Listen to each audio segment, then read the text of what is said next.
यह Ayatollah Sistani की website से फतवा लिया गया।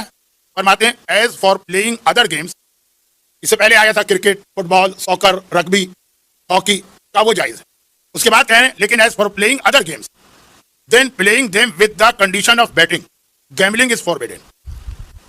जो बाकी जितने भी खेल हैं अगर उसमें शर्त लगाएंगे, जुआ सुना था कि कल भी किसी खेल में शर्त लगाई गई, वल्लाहु आलम, तो मैं तो मसला पढ़ रहा हूं, तो अगर बैटिंग है हलाल खेल में, हलाल में, तो वो हलाल खेल हराम हो जाता।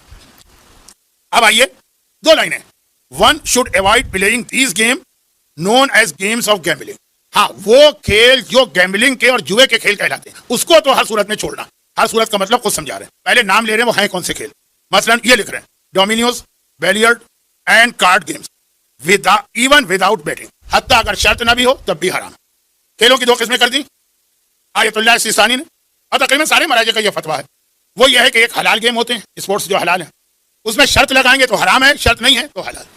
एक वो है गेम्स ऑफ गैम्बलिंग, जो गेम ही गैम्बलिंग के हैं, वो चाहे आप शर्त लगा के खेलें तब भी हराम है, इवन विदाउट बैटिंग तब भी हराम, शर्त ना भी लगाएं तो हराम।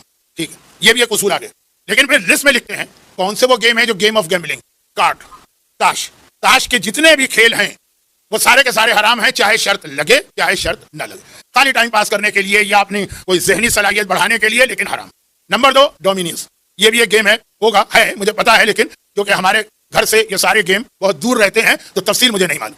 नंबर तीन बिलियर्ड और स्नूकर का, चूंकि ये गेम ऑफ गैम्बलिंग, हो सकता है कि आजकल इसमें कोई बैटिंग ना लगती, लेकिन जो गेम शर्त वाले बनाए गए या एक जमाने में मशहूर थे कि ये गेम जुए वाले हैं, गैम्बलिंग वाले हैं, वो हराम रहेंगे चाहे बगैर शर्त के भी खेला जाए। या आयतुल्लाह सिस्तानी का फतवा है। बट मरहब एक बहुत काम का मसला, और वो है, उसको कहते हैं एहतियात वाजिब, ऑब्लिगेटरी प्रिकॉशन। एहतियात वाजिब का मतलब है कि जिस मसले में मुज्तहिद खुद ये कह दे कि एक्चुअल फतवा मेरी समझ में नहीं आ रहा कि इमाम ने क्या कहा है, हदीस की वर्डिंग मेरे लिए वाज़ेह नहीं, मगर एहतियात है कि ये चीज छोड़ दो। अलबत्ता जब मुझे नहीं पता चल रहा तो मैं तुम्हें बांध के नहीं रखूंगा। ये कोई पॉलिटिकल पार्टी नहीं है कि आप उसके मेंबर बन गए तो सही हो के गलत साथ देना। ये शरीयत, मुझे नहीं पता, तुम्हें इजाजत है कि तुम दूसरे मुज्तहिद की बात इस मसले में मान सकते हो। अच्छा, लेकिन दूसरा हर एक नहीं, जो इल्म में इनके बाद है। तो एहतियात वाजिब बहुत काम का मसला है, इससे हमारे बहुत सारे बड़े बड़े प्रैक्टिकल लाइफ के मसले हल होते हैं। एक जुमला कह दूं जिसको समझा नहीं पाऊंगा हालात की वजह से, आयतुल्लाह सिस्तानी की तकलीफ करने वाले तकरीबन हज कर ही नहीं सकते अगर उनकी एक एहतियात वाजिब वाला मसला ना होता जिसमें हम दूसरे मुज्तहिद की बात मान लेते। क्यों नहीं कर सकते हज, ये मैं बता नहीं सकता मिंबर पे, आप मकामी उलमा से पूछ लीजिए या अपने अपने शहर के। लेकिन उसके अलावा भी एहतियात वाजिब का मसला बहुत जगहों पे काम आता है। यहां भी यही कि वो खेल जिसमें ये स्नूकर और बिलियर्ड शामिल, एहतियात वाजिब की बिना पे हराम है, अलबत्ता बगैर शर्त वाला। शर्त वाला तो शर्त लगा के तो आप नमाज पढ़ें तो नमाज भी हराम हो जाएगी, शर्त नहीं, शर्त के बगैर तो वो एहतियात वाजिब की बिना पे हराम। चेस, शतरंज का नहीं, पक्का फतवा हराम है, चाहे शर्त लगे चाहे ना लगे, इसमें किसी और की बात नहीं मान सकते। स्नूकर और बिलियर्ड में आप दूसरे की बात मान सकते हैं अगर दूसरा आपको मिल जाए। अब आप मुझसे कहें कि आप बताइए, मैं नहीं बताऊंगा, ये आपकी जिम्मेदारी है, आप ढूंढें अगर आपको स्नूकर खेलने का शौक है। बाजार लग नहीं रहा तो इसमें एक रास्ता है अभी।